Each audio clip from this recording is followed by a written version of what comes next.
Hey guys, Prowl1701 here, and today we are going to be reviewing Doctor Who and the Daleks, the 60s Peter Cushing film, the first one of the two.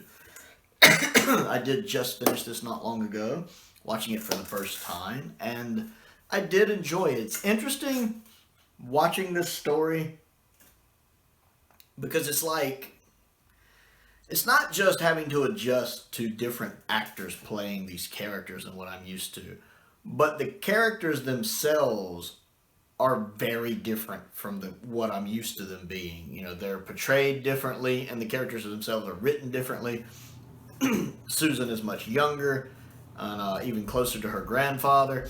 They definitely have a more stereotypical grandfather-granddaughter relationship because of her young age. Barbara is another one of his granddaughters.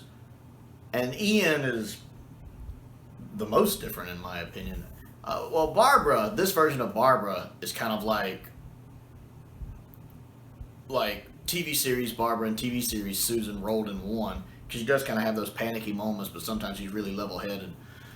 Whereas Ian is way different. He kind of has the hero's journey in this story, though, because he is a bit of a clod, bit of a pansy at the beginning, kind of scared easily, just wanting to leave and get out of there, and you know, there's a couple of times when even Barbara looks at him and she's like, but by the end of the story, he's kind of grown up some.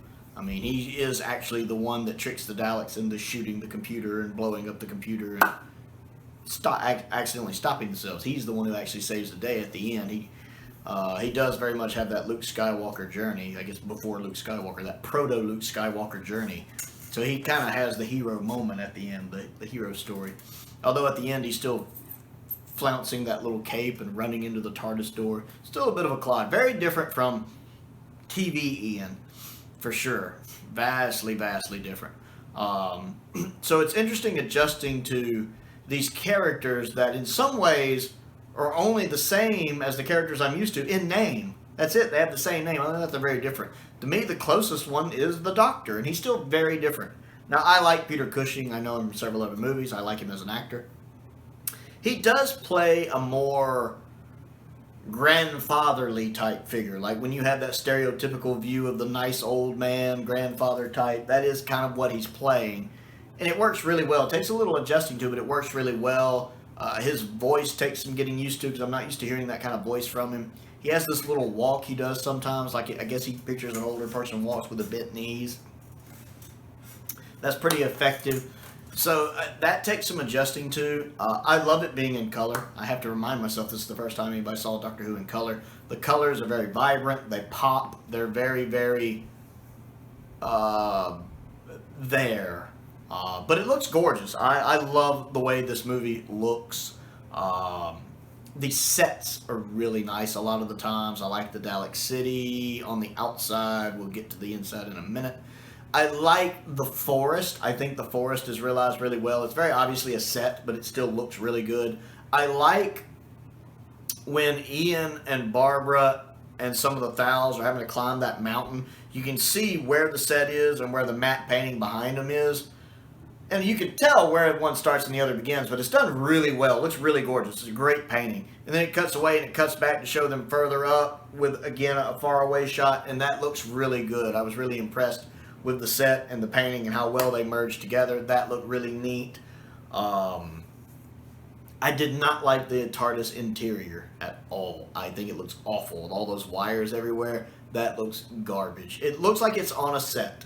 That's exactly what it looks like. It looks like a soundstage. It looks awful, atrociously bad. I was like, this is the Tardis Interior? Absolute garbage. I can say that right now, garbage. I am not too keen on the Dalek City either.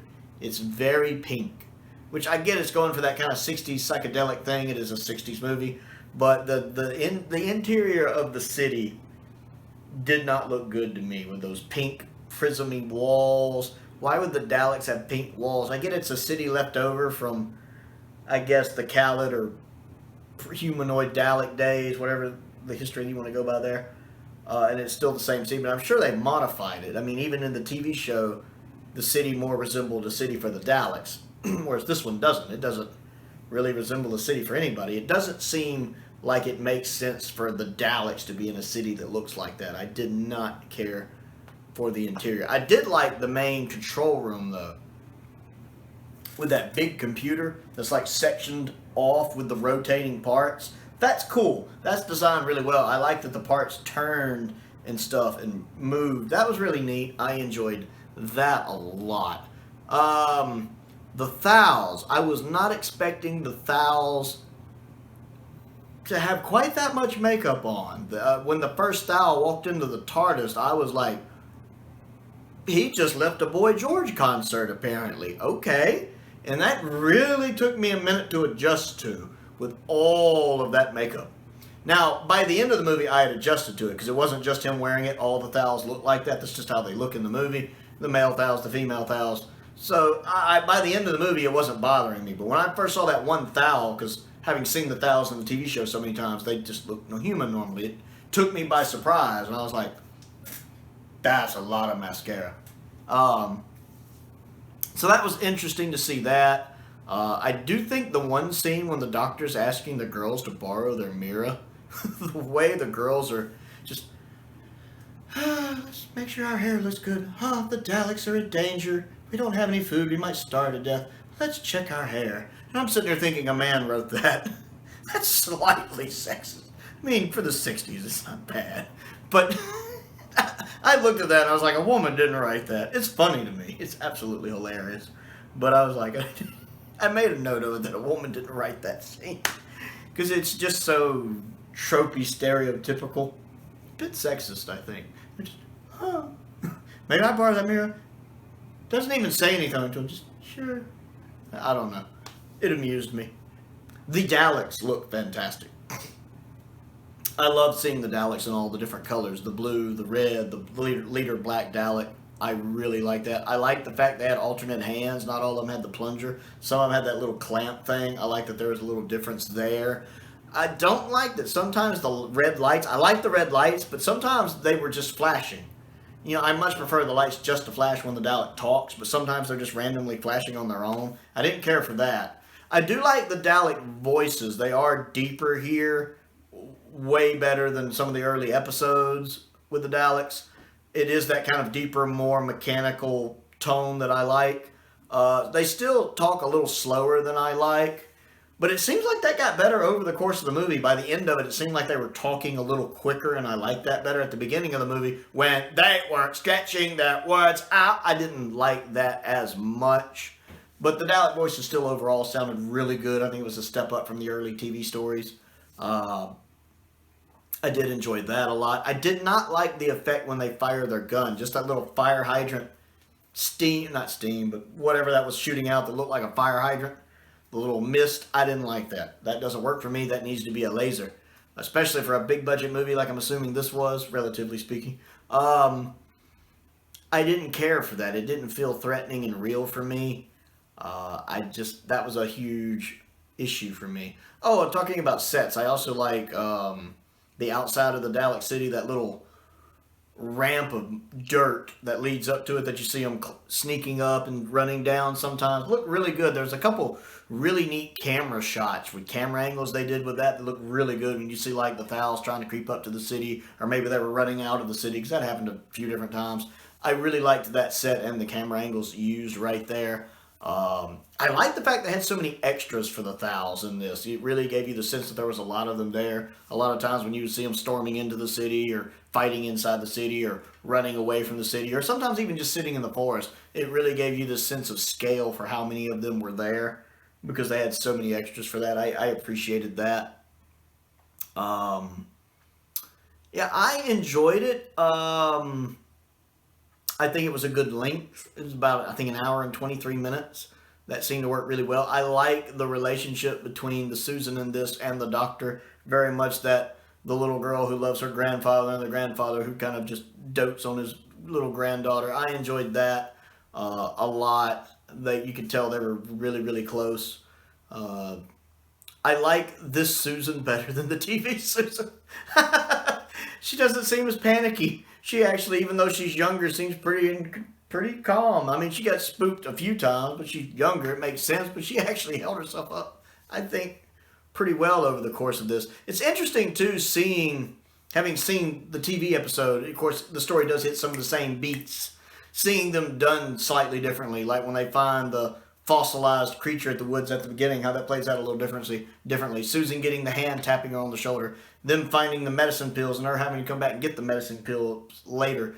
It's really neat seeing these scenes play out in a kind of a different format here in this movie format with different actors. The scene where the guy gets killed in the swamp.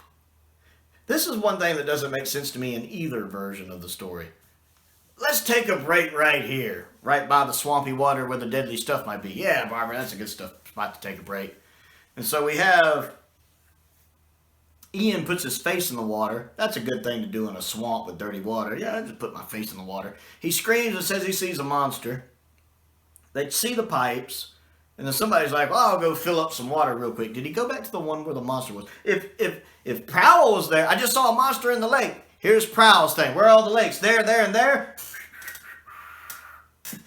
Prowl will not be going near the lakes. We need you to fill up some canteens. No. I'm ordering you to fill up the canteens. Oh, this seems like a good time for that mutiny I've been thinking about. And here's the other part of that. All right, this is a deadly area. Tell you what, y'all all go on ahead. I'll stay here by myself and fill up the canteens. Good plan, good plan. They really thought this through. Let's see how that played out. They're walking. The rest of the group's walking away. They hear a scream, and when they get back, the guy filling up the canteens is gone, and there's bubble in the water. Who could have seen that coming? I know we were all caught by surprise on that one in the TV show and the movie, right? Just seems poor planning in that one. And then the part where the last guy has to swing across the chasm. That was interesting in the movie because, like in the episode, when he doesn't make it and he almost pulls Ian with him, he cuts the rope and falls. But if I remember correctly in the TV episode, I think he died. I think he died from the fall. I think that's the last we saw of him. Whereas in the movie, he actually survived. I like that. They hear him calling up, "Hey, I'll meet you up," So he actually, it's interesting because I didn't see him surviving happening. Because I think in the TV episode, if I remember right, he died. If I remember right, yeah, he died in the TV show. But in the movie, he lives. He actually survives. They hear him calling out at the bottom of the cliff. He's like, "Yeah." And so it was interesting to see that scene kind of play out very similarly to the way it does in the show, but to actually end differently with the guy falling and not dying. Because I swear in the TV story he died, where in the movie story he lived. And I like that. That was kind of neat. So it's interesting watching this story because it's like looking at the story sideways. It's like, because you're seeing something in a slightly different perspective. So it's like looking at these characters and these events that but looking at them sideways. Not backwards, not upside down, just sideways and seeing them differently. Or it's kind of like looking at these characters in this story but looking at them in a funhouse mirror where everything's distorted and everything's different. And so it's the same, but different. And that's really interesting. I recently experienced the same thing when I read the Target novel of the Gunfighters, because the Target novel of the Gunfighters, while being the same story, is also different. It adds a lot of humorous elements that I really like. It pokes fun at itself a bit, which really makes the story much more enjoyable, to where the Target novel is a lot better than the actual TV story, which I found interesting. And so it's nice to kind of see that here, and especially see it in color and with kind of different looks and different looks and feels to it. So many nice sets. I like that one set with the city, with the slope where they could run up and down it. That looked really, really good. I like that Cushing's doctor isn't as gruff and temperamental as Hartnell's doctor. He is more the kindly grandfather type. The kind of stereotypical kindly grandfather type. He is very much that. However, he still has the doctor's curiosity. Like all the doctors, even Hartnell have that curiosity. That is just one of their, I don't want to know if I want to say flaws, but it is one of those things that gets him into trouble a lot. And Cushing's doctor very much has that curiosity, and it does get him into trouble. I will say the fluid link in the movie looks like a marching band's baton, or like, I don't know, not the color guard, whatever the people in the band that twirl the batons, or whatever they're called, I don't know. But it looks like one of those little batons they twirl around. That's exactly what it looked like to me. But yeah, I did enjoy the story. It's nice to have a chance to watch it. Matter of fact, I do want to give a shout out. I grabbed the wrong one. Where did I put it? Oh, there it is.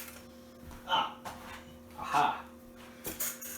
I do want to give a shout out to one of my subscribers, who is also one of my patrons, the Flyattractor, who sent me this and some Target novels, including the Gunfighter's Target novel I just mentioned. I really appreciate him sending this to me. I've always wanted to see the Cushing movies. I've just never gotten around to it. So not only sending me copies of them, but sending me Blu-rays of them, and it looks really good. Just on my 720p TV, it looks really good. So I really appreciate Flyattractor sending this to me. I'm looking forward to watching the second one. He sent that one as well. If there is anything you would like to send me, my P.O. Box is down in the description below. If you want to check that out, I have a link to my Amazon wish list down there as well, and also a link to my Amazon UK wish list, which is considerably smaller, but down there as well.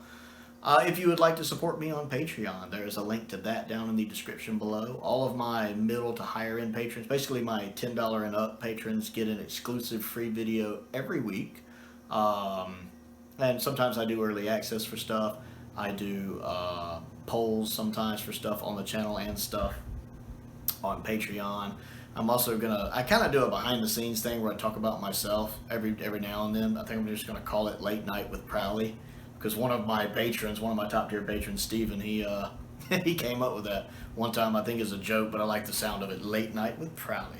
Kind of where I just talk about my life, what I'm doing and up to, and just stuff about me, in case any of you are curious about that. I do want to give a shout out to two of my top tier patrons, Stephen Crane and the Fifth Doctor. I appreciate their continued support. If there's something you would want to just be a part of there, or if you just want to join just because you like my channel and want to support me on it. Most importantly though, thank you for watching.